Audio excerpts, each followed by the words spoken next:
오늘은 요한복음 20장 1절에서 10절의 말씀을 함께 나누겠습니다. 말씀을 봉독하겠습니다. 주간의 첫날 이른 새벽에 막달라 사람 마리아가 무덤에 가서 보니 무덤 어귀를 막은 돌이 이미 옮겨져 있었다. 그래서 그 여자는 시몬 베드로와 예수께서 사랑하시던 그 다른 제자에게 달려가서 말하였다. 누가 주님을 무덤에서 가져갔습니다. 어디에 두었는지 모르겠습니다. 베드로와 그 다른 제자가 나와서 무덤으로 갔다.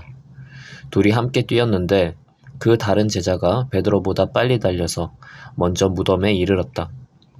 그런데 그는 몸을 굽혀서 삼배가 놓여 있는 것을 보았으나 안으로 들어가지는 않았다. 시몬 베드로도 그를 뒤따라왔다.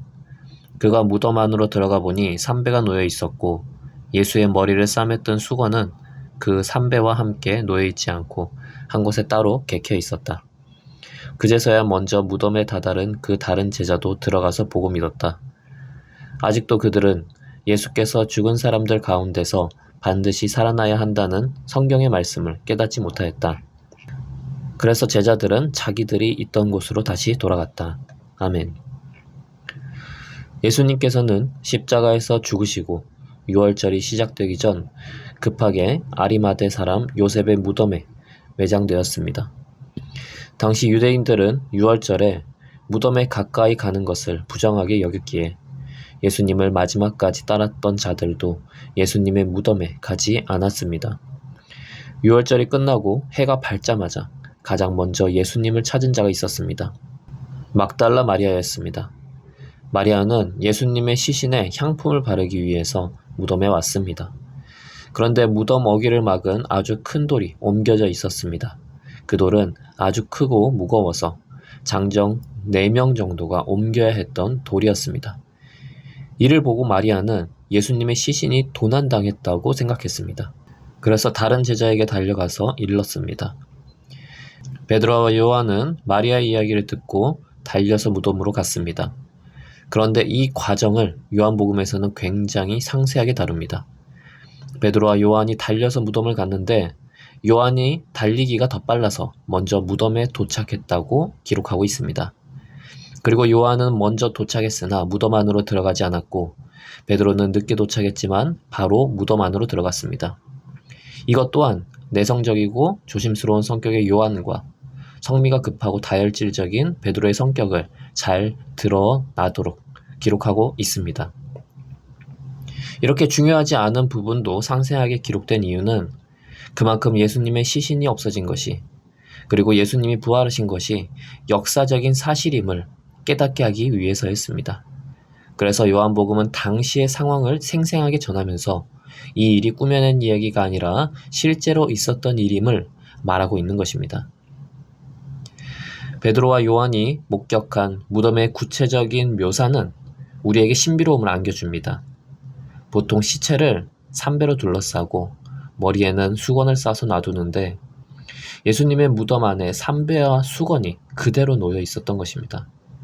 그대로 놓여 있었다는 것은 삼배나 수건을 예쁘게 잘 접어 놓았던 것이 아니라 시신을 싸고 있던 삼배나 수건이 그 시신이 새로운 존재가 되어 그대로 빠져나감으로 그대로 바닥에 놓여 있었다는 뜻입니다. 이에 대해서 존 스토트는 나비가 벗어버리고 나온 번데기와 같다고 말했습니다. 게다가 이것은 누가 예수님의 시신을 훔쳐간 것이 아니라는 뜻을 보여줍니다.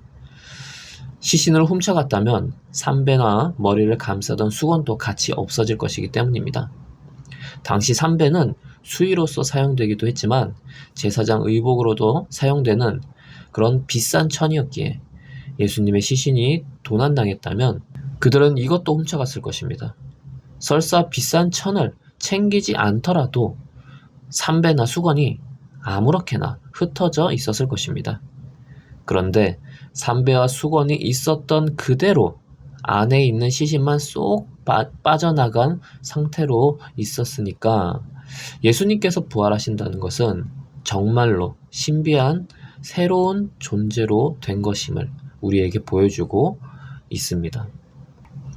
그러나 제자들은 이런 상태를 보고도 예수님께서 부활하셨다는 것을 깨닫지 못했습니다.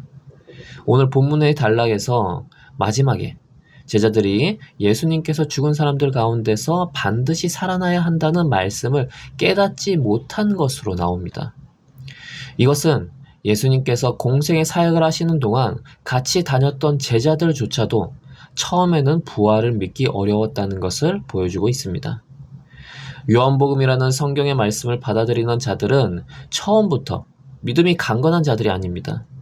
지금 우리가 살고 있는 세상만 봐도 교회에는 믿음이 연약한 자들도 있고 믿음이 강건한 자들도 있습니다.